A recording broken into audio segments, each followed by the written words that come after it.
Assalamualaikum warahmatullahi wabarakatuh. Halo semuanya. Perkenalkan, kami dari kelompok 1. Saya Kamila Zahra dengan NIM 1524009. Perkenalkan, nama saya Davia Mira Audelia Lestari dengan NIM 1524018. Di sini kami ingin memaparkan peran polipropilena terhadap komposit polimer. Simak terus videonya ya guys.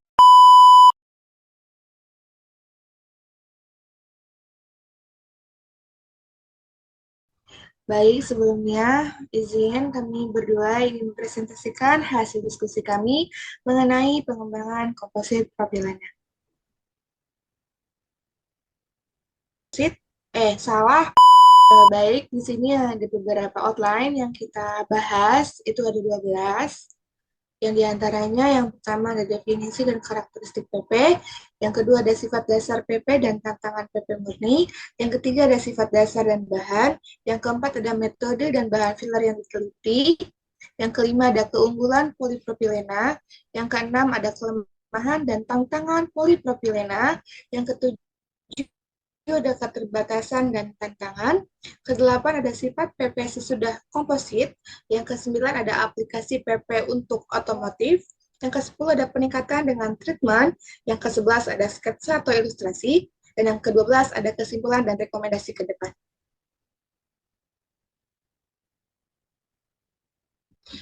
Baik, di sini ada latar belakang PP.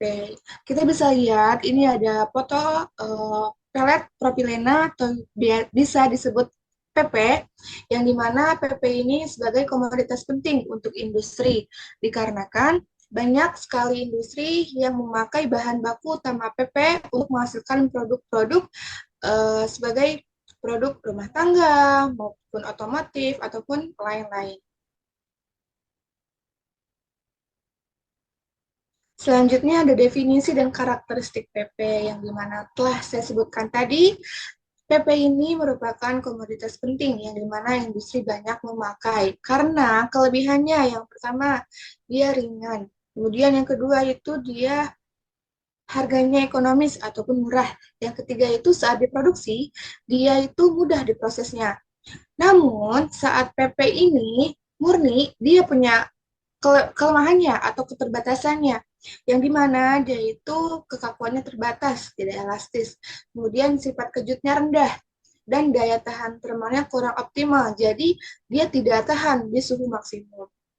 Oleh karena itu, penelitian terdahulu fokuslah untuk meningkatkan sifat mekanik dan sifat termalnya dengan menggunakan cara komposit PP ditambahkan filler, yaitu fillernya berupa nano, serat alami, maupun material hibrid. Selanjutnya ada sifat dasar polipropilena dan tantangan polipropilena murni. Polipropilena adalah jenis termoplastik semi-kristalin dengan densitas rendah dan proses mudah. Tantangan utamanya yaitu kekuatannya rendah, memiliki kerapuan, kurang tahan suhu tinggi, dan kompatibilitas fillernya tidak ideal dan interfasenya lemah.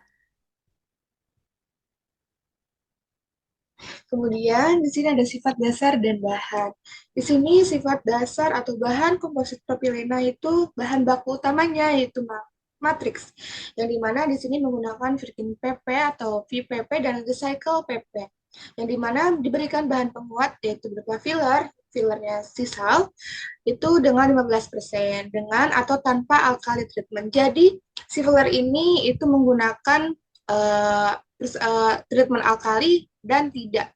Tujuannya itu agar dapat melihat perbedaannya. Sementara apa sih treatment alkali itu? Treatment alkali itu merupakan filler yang direndam dalam basa kuat. Nah, di sini memakai basa kuat itu NaOH 5%.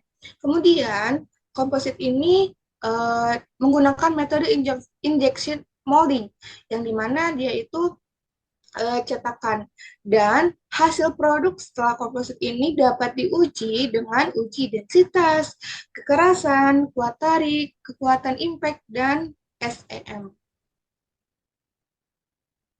Selanjutnya ada metode dan bahan filler yang diteliti. Yang pertama itu fillernya berbasis grafer. Disisipkan ke dalam polipropilena dengan teknik pemrosesan termasuk entropy dan injection molding.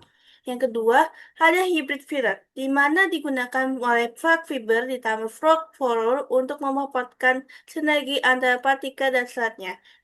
Ketiga, bahan dan metode utamanya yaitu persiapan pellet propylena dan ditambah filler dengan pencampuran intrusion dan cetakan injection dan uji mekanik dan thermalnya dan karakteristik mikrostrukturnya. Selanjutnya ada keunggulan polipropilena di mana memiliki efisien bobot, yaitu peningkatan mekanik tanpa penambahan berat signifikan karena fillernya nano atau serat dengannya. Yang kedua ada stabilitas thermal lebih baik. Kompositnya bisa bekerja di rentang suhu lebih tinggi daripada polipropilena murni. Yang ketiga, potensi aplikasinya interior mobil atau panel dengan performa lebih unggul. Selanjutnya ada kelemahan dan tantangan polipropilena, di mana polipropilena murni kekuatan impact rendah. Pasien polipropilena itu sifat mekaniknya lebih rendah dibanding virgin polipropilena. Ada kekasan dan impactnya strength. Yang terakhir itu sisa understrand. Sisa understrand ini masih ada licin atau hemiselosa dan agresifnya buruk. Selanjutnya, ada keterbatasan dan tantangannya. Interface lemah antara polipropilena atau hidrofobik dan filler atau hidrofilic memerlukan comfort breeder atau surface treatment. Yang kedua ada dispersi filler yang kurang merata, di mana memiliki konsentrasi roka tinggi, memiliki titik lemah. Yang ketiga ada proses produksi lebih kompleks, di mana viscositas meningkat, potensi cacat, cetakan, degradasi jangka panjang terutama di lingkungan lembab atau panas ekstrim. Yang selanjutnya ada sifat polypropenesis dan komposit, di mana yang pertama itu kekakuan atau modulusnya, di mana penambahan penguat atau fiber as non-filler hampir selalu meningkat yang modulusnya dan kekakuannya material dibanding polypropylene murni. Karena filler memperkuat matris dan membatasi deformasi bawah beban. Yang kedua, kekuatan tariknya kadang meningkat jika adesi antar filler dan matrisnya baik, tapi sering sekali tidak bertambah signifikan atau bahkan menurun jika fillernya besar atau distribusi fillernya tidak merata. Yang ketiga, elongasi. Elongasi atau perpanjangan saat putus, di mana biasanya turun merata fillernya membuat material lebih kaku dan mengurangi kemampuan rantai polimer untuk melekat. Yang ketiga, yang keempat itu ada impact strength atau ketahanan terhadap kejauhan atau benturnya, di mana tambahan filenya keras umumnya menurunkan impact strength karena materialnya jadi lebih capuk. Namun, jika ditambahkan komponen-komponen yang menyerap energi atau contoh rubber atau filler dengan distribusi bagus dan ukuran partikelnya optimal, impact-nya strength bisa dipulihkan atau meningkatkan sedikit demi sedikit. Yang kelima itu ada stabilitas tema dan kelaratannya. Kelihatan kristalnya, di mana peningkatan tingkat dekomposisi tema atau stabilitas temanya atau komposisi dapat tahan terhadap panas lebih tinggi jika filenya mudah terbakar dan tidak mudah terbakar dan distribusinya bagus. Perubahan pada tingkat kristalitas ini penguatannya dengan filler dan pengaruh caranya pemusnahan sering menyebabkan baik baik peningkatan kristalitas atau jika filenya berbentuk sebagai nukleator atau penurunan jika filler mengganggu pertumbuhan kristalnya. Yang terakhir ada pengaruh pemosesan dan compatibility. Di mana compatibility itu ada contoh polipropylenan GMA atau MAPP sangat penting untuk memperbaiki interaksi antar polipropylena dan penguatnya sehingga mengurangi fluid dan mikrofluid dengan memperbaiki tase dayanya.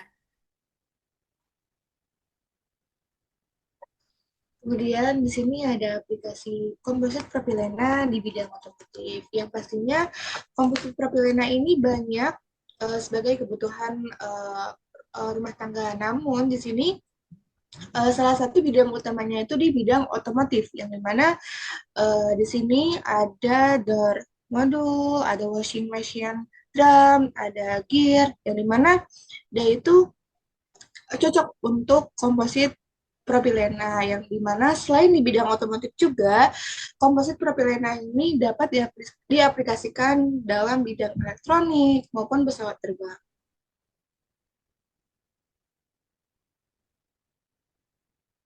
Oke, berdasarkan hasil dari ACS Omega 2024, lebih detailnya komposit ini digunakan untuk komponen interior ringan seperti panel, pintu, trim, atau bagian penutup interior. Yang dimana karena keunggulan si komposit ini merupakan ringan, cocok untuk panel pintu atau trim. Dan dari peningkatan performa komposit PP ini lebih meningkat dibandingkan dengan propilena murni. Serta komposit propilena ini jika memakai filler berbasis karbon, si propilena ini, si matriksnya ini dapat dipisahkan dan dapat didaur ulang kembali sebagai bahan baku untuk komposit propilena.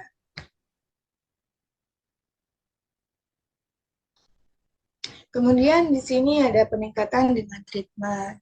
Alkali treatment ini yang sudah saya jelaskan, yang dimana si filler ini itu direndam oleh basa kuat, yang dimana dia itu lebih fungsinya itu agar si seratnya itu lebih kasar, dan si permukaan adesinya itu atau melekatnya itu lebih baik, karena jika permukaannya lebih baik atau bisa melekat itu lebih bagus untuk direkatkan dengan matriks.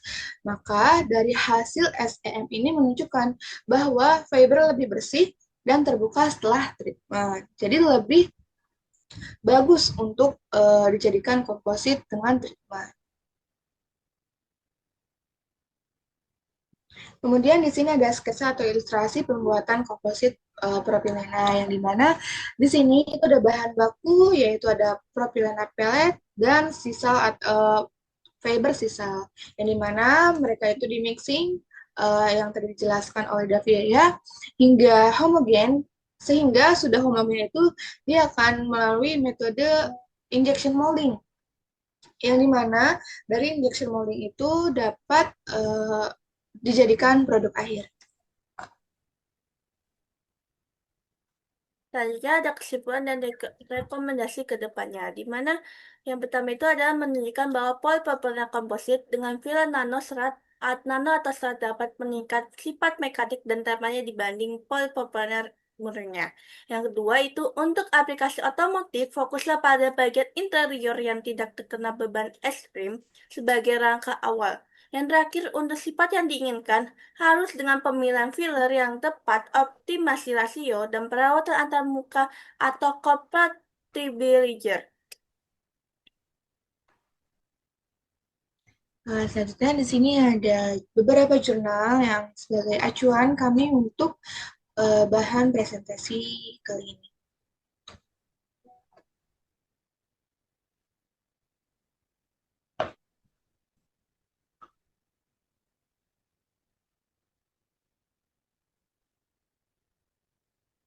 Dah.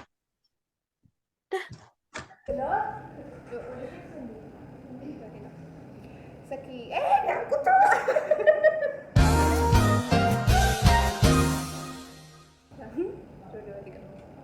Sekian pemaparan dari kami, semoga bermanfaat untuk kita semua. Dan mohon maaf bila ada kesalahan di dalam video. Wassalamualaikum warahmatullahi wabarakatuh. Terima kasih. Terima kasih.